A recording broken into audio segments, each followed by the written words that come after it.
अन्नान्धवन्ति भूतानि परजन्यादन्न संभवः यज्ञाधवति परजन्यो यज्ञः कर्म सम उद्भव कर्म ब्रह्मो भवं वेद्धि ब्रह्माशरसम उद्भवम् तस्मात् सर्वगतं ब्रह्म नित्यं यज्ञे प्रतिष्ठितम्। भगवान श्री कृष्ण कहते हैं कि संपूर्ण जीव जगत का आधार अन्न है और अन्न का उत्पादन वर्षा से होता है। वर्षा यज्ञ के अनुष्ठान के द्वारा होती है और यज्ञ निर्धारित कर्मों का पालन करने से संपन्न होता है।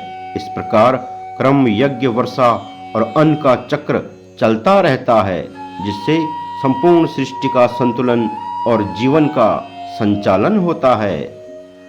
अन्न को जीवन का आधार माना गया है। सभी जीव जंतु, चाहे वह मनुष्य हो, पशु पक्षी हो या वनस्पतियां हो, सभी की जीवन धारा अन्न पर आधारित है।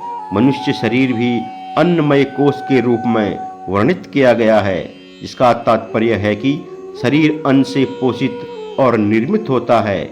यदि अन्न का अभाव हो जाए तो जीवधारी जीवित नहीं रह सकते। इसलिए अन्न को पवित्र और ईश्वर का प्रसाद माना गया है। यहाँ वर्षा का संबंध यज्ञ से जोड़ा गया है।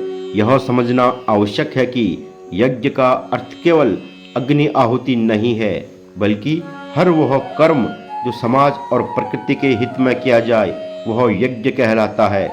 जब समाज में लोग ईमानदारी, परिश्रम और धर्मानुसार कर्म करते हैं तो वातावरण में एक सकारात्मक ऊर्जा उत्पन्न होती है। यह ऊर्जा आकाश में बादलों को आकर्षित करती है और फिर वर्षा होती है। इस प्रकार से यज्ञ द्वारा वर्षा का संबंध स्थापित किया गया है। भगवान श्री कृष्ण बताते हैं कि यज्ञ तभी संपन्न हो सकता है जब हम अपने निर्धारित कर्मों का पालन करते हैं। यह कर्म अलग अलग वर्णों और आश्रमों के अनुसार तय किए गए हैं। जैसे एक किसान का कर्म है खेती करना और अन्न का उत्पादन करना, एक व्यापारी का कर्म है व्यापार करना और समाज की जरूरतों को पूरा करना, एक शिक्षक का कर्म है ज्ञान देना। जब प्रत्येक व्यक्ति अपने अपने कर्म को धर्म पूर्वक करता है तब समाज में संतुलन और समृद्धि बनी रहती है। यही यज्ञ का वास्तविक रूप है। गीता में यह भी बताया गया है कि वेदों में सभी जीवों के लिए कर्म निश्चित किए गए हैं और वेद स्वयं परब्रह्म भगवान से प्रकट हुए हैं।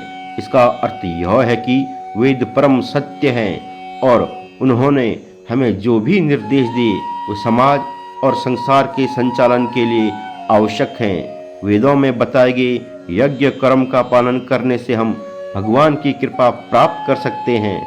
भगवान सर्वव्यापी हैं और वे यज्ञ में नित्य व्याप्त रहते हैं। इसलिए यज्ञ करने से हम भगवान की उपासना करते हैं और उनकी कृपा का पात्र बनते हैं। दोस्तों, हमारे देश में हर साल मानसून आने से पहले विभिन्न स्थानों पर लोग सामूहिक रूप से वर्षा यज्ञ करते हैं। इस यज्ञ का उद्देश्य होता है भगवान इंद्र से अच्छी वर्षा की कामना करना। इस यज्ञ में लोग मिलकर हवन करते हैं, मंत्रों का उच्चारण करते हैं और पूरी श्रद्धा से भगवान से प्रार्थना करते हैं कि समय पर वर्षा हो और फसलें अच्छी हो। यह यज्ञ केवल भगवान की कृपा प्राप्त करने का माध्यम नहीं है, बल्कि इसमें समाज का एक साथ आना, सामूहिकता और सहयोग का भाव भी निहित है। इससे समाज में एकता का भाव बढ़ता है और एक दूसरे के प्रति सहायता का संकल्प भी प्रबल होता है। अतः यह कहा जा सकता है कि अन्न, वर्षा, यज्ञ और कर्म का यह चक्र समाज और सृष्टि की संजीवनी शक्ति है। जब हम अपने कर्मों का पालन धर्म और निष्ठा के साथ करते हैं तो समाज में समृद्धि और संतुलन आता है। यही संदेश हमें गीता के इस श्लोक से मिलता है कि प्रत्येक व्यक्ति अपने अपने कर्मों का पालन कर इस संसार में संतुलन बनाए रखें और ईश्वर की कृपा प्राप्त करने का अधिकारी बने। इस प्रकार हम एक संतुलित, समृद्ध और खुशहाल समाज का निर्माण कर सकते हैं, जहां प्रत्येक जीव का जीवन सुखमय और संतोषपूर्ण हो।